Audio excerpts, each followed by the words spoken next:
My fiancée said, "He's just a silly grace monkey, but at least he's great with hands." She made fun of my career at her office party, in front of everyone. My reply was to put the ring on the table and say, "We're done." The entire party went silent as I walked out the door. My name is Ryan, and I am 31 years old. I work as a mechanic. It is not a glamorous job, but I am proud of what I do. I grew up watching my dad fix cars in our garage, and it sparked something inside me. I went to a trade school and got certified. Now, I run my own small shop. It is honest work, and it pays the bills. Most importantly, I love it. That is why what my fiancée, well, my ex-fiancée now, did at her office party hit me so hard. My ex, who I will call Rachel, is the opposite of me in a lot of ways. She is very polished. She works in corporate marketing. She has always been surrounded by people who value appearances above all else. Despite our differences, I thought we had something special. She used to tell me how much she admired my work ethic. She said she loved that I had followed my passion. At least, that is what I thought she felt. This all started at Rachel's company holiday party a few weeks ago. She was very excited about it. She said it would be a chance for me to meet her colleagues and see her world. I was a little nervous. I am not exactly comfortable wearing suits and being in fancy settings. But I wanted to support her, so I agreed to go. When we arrived, the event was exactly what I had expected. It was sleek, high-end, and filled with people who looked like they had just stepped out of a fashion magazine. Rachel blended right in, laughing and chatting with her coworkers. I, on the other hand, felt like an outsider, but I told myself that it did not matter. I was there for her, not for them.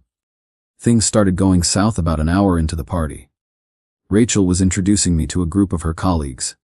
One of them, a guy who looked like he had been born in a boardroom, asked me what I did for a living. "I run a small auto repair shop," I said simply. Before the guy could respond, Rachel jumped in. "Isn't that cute?" she said with a laugh. "He's like a modern-day grease monkey." The group chuckled, and I froze. "Grease monkey?" I repeated, glancing at her. She waved it off. "Oh, come on. It's just a joke. Don't be so serious." The group quickly moved on to another topic, but I could not shake her comment. It was not just the words she had used. It was her tone. It was the way she said it, like my job was some silly little hobby instead of a legitimate career. I tried to brush it off. I told myself I was overthinking it. But deep down, it stung. The final blow came later that evening, during a toast. Rachel stood up in front of everyone, with her glass in her hand. She started by thanking her team for all their hard work. Then, out of nowhere, she shifted the focus to me. "And a special thanks to my fiancé," she said, smiling. "He's not exactly a corporate guy, but he's great with his hands.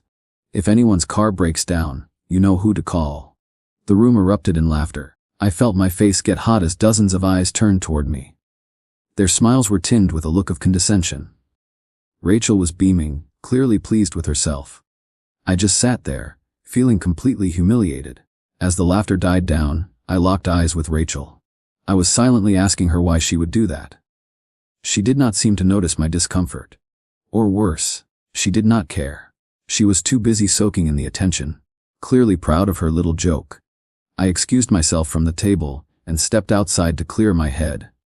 The cool night air was a welcome relief, but my thoughts were anything but calm.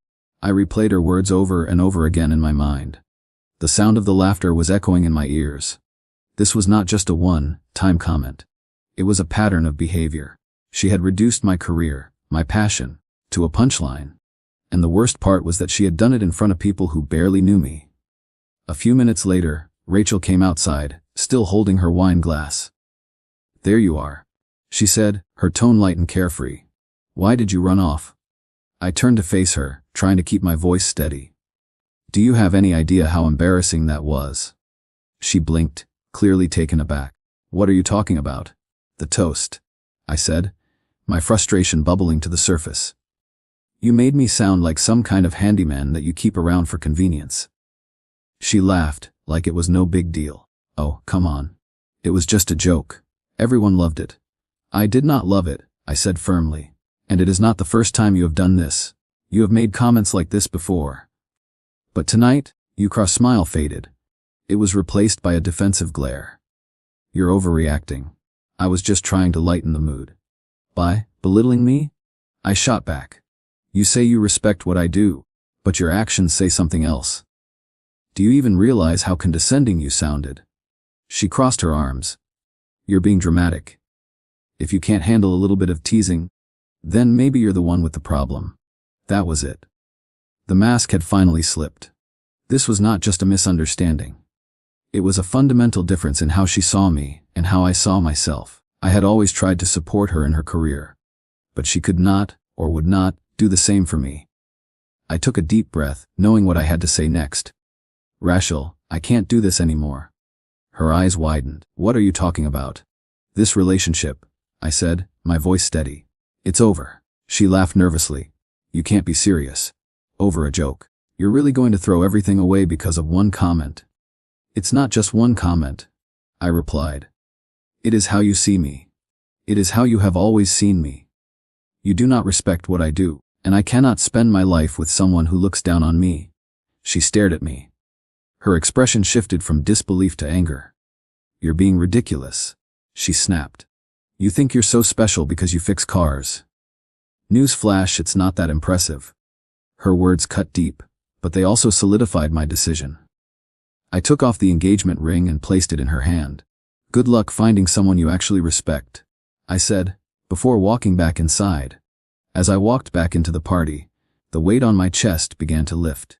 I knew that ending our engagement in front of everyone would create a scene. But I did not care. I deserved better than to be treated like a joke, especially by someone who claimed to love me. When I returned to our table, I calmly grabbed my coat and prepared to leave. Rachel came rushing in behind me, clearly flustered. What? You're really gonna make a spectacle out of this? She hissed, trying to keep her voice low.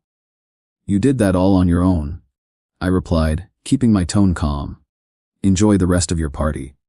The people around us were starting to notice the tension. I could see curious glances and hear whispered conversations. But I did not stop.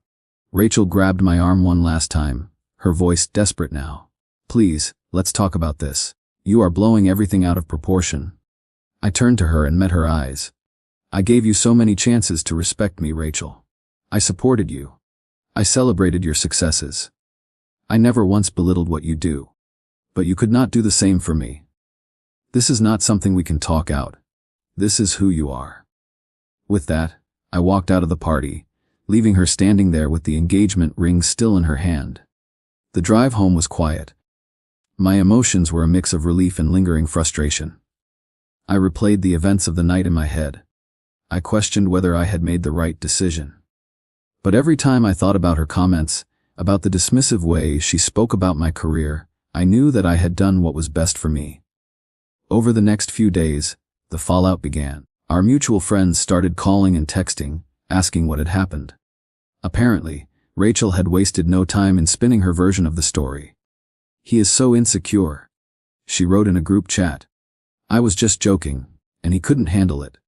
Who ends an engagement over a toast? I chose not to engage. The people who mattered knew the truth, and I was not about to stoop to her level. But when one friend sent me screenshots of her venting on social media, I realized that she was not going to stop. She was painting me as a controlling and overly sensitive person. She claimed she had dodged a bullet.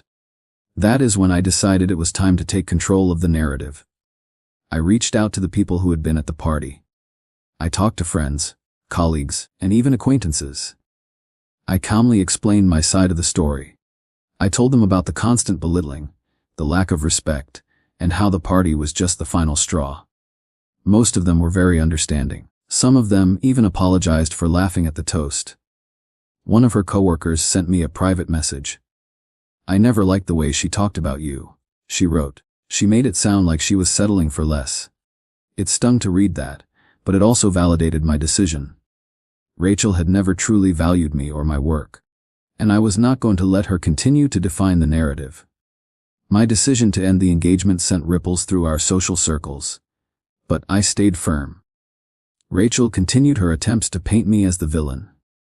But her behavior at the party, and the stories that others were sharing about her, began to catch up with her. One particularly satisfying moment came when a mutual friend who had been on the fence messaged me.